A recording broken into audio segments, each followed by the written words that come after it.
El día de hoy vamos a trabajar un poco alrededor del tema de solución. Una solución es una mezcla homogénea, es decir, en ella se identifica una sola fase. Si se identifican los componentes de una mezcla, no se clasifica como solución. Un ejemplo de ello es la mezcla del agua y del aceite, en donde claramente se identifican dos fases. Un ejemplo de solución es el agua más la sal. El agua disuelve la sal, es decir, encapsulan sus moléculas y generar una reacción química, ya que ambas soluciones conservan sus propiedades. Es decir, al hacer parte de la solución, no se alteran químicamente. En este caso, el agua es el solvente quien disuelve y la sal el soluto, la sustancia que se disuelve. Ahora bien, para entender mejor el concepto de solubilidad, vamos a ver el siguiente video. Solubilidad en disoluciones químicas. Para entender esto, primero debemos saber qué es la solubilidad. Es la máxima cantidad de soluto que se puede disolver en una cantidad determinada de disolvente a una temperatura específica. Ahora mostraremos los factores que afectan la solubilidad, la naturaleza química del soluto y del disolvente. Lo semejante disuelve lo semejante. Por ejemplo, el agua, que es una molécula polar, disolverá compuestos polares, como el vinagre, ya que son miscibles.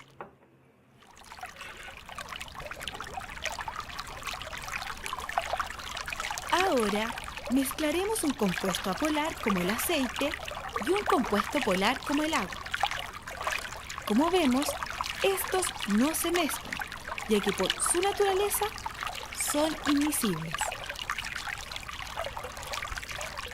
Otro de los factores que afecta la solubilidad es la temperatura. En los solutos sólidos, al aumentar la temperatura, se facilita el proceso de disolución de un soluto en el disolvente. A este vaso le hemos agregado 20 cucharadas de azúcar. Agregaremos una cucharada más y observamos que el azúcar precipita al fondo del vaso.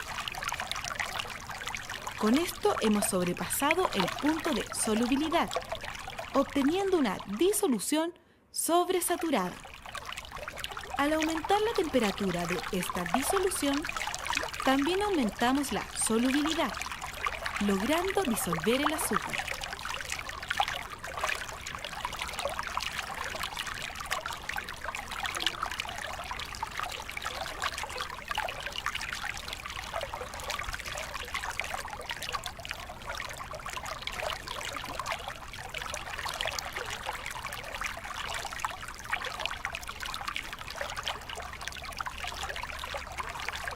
Por otro lado, a este vaso ya hemos agregado 6 cucharadas de sal. Al agregar una cucharada más, vemos cómo la sal cae al fondo del vaso.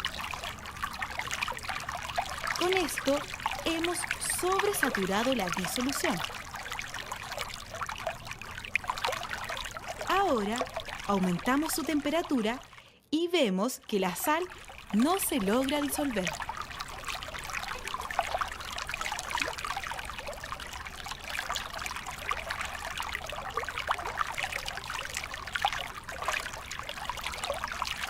Como resultado, vemos que al someter la disolución azucarada a una alta temperatura, esta aumenta la solubilidad. En cambio, la segunda disolución mantiene su solubilidad. Por último, otro de los factores que afecta la solubilidad es la presión.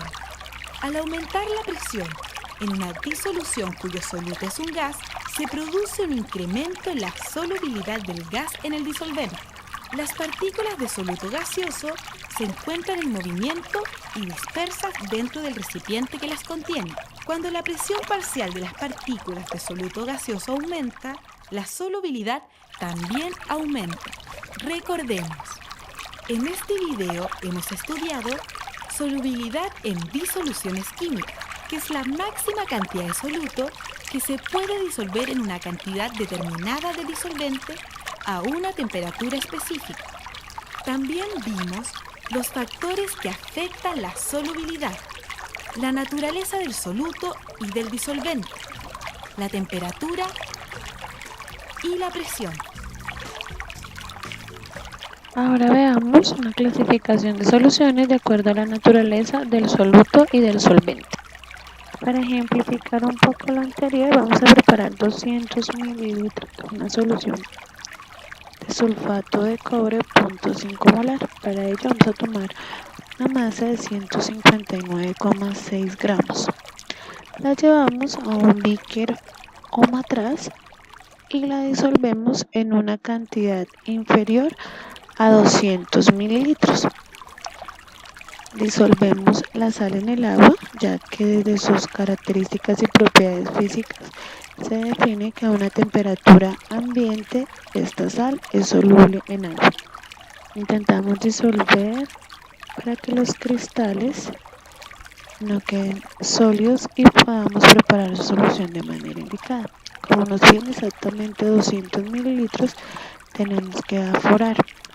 Para ello, llevamos la solución que acabamos de preparar a un balón aforado de 200 mililitros. Ese balón nos va a asegurar que la cantidad exacta que se preparó son 200 mililitros y la masa nos asegura con esa relación de volumen que sea la concentración inicial. Para ello podemos utilizar un embudo. El embudo nos permite minimizar los desperdicios, las salpicaduras y de alguna manera también proporcionar que la solución que se acaba de preparar ingrese en su totalidad a ese balón aforado. El aforo lo hago con un gotero para no pasarme del aforo.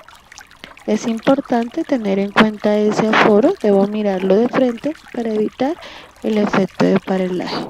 Finalmente, agito, siempre agito después de aforar y listo. Ahora bien, con esta imagen y con el ejercicio propuesto terminamos y damos la introducción a nuestro siguiente tema, que es el de coloides, emulsiones, suspensiones.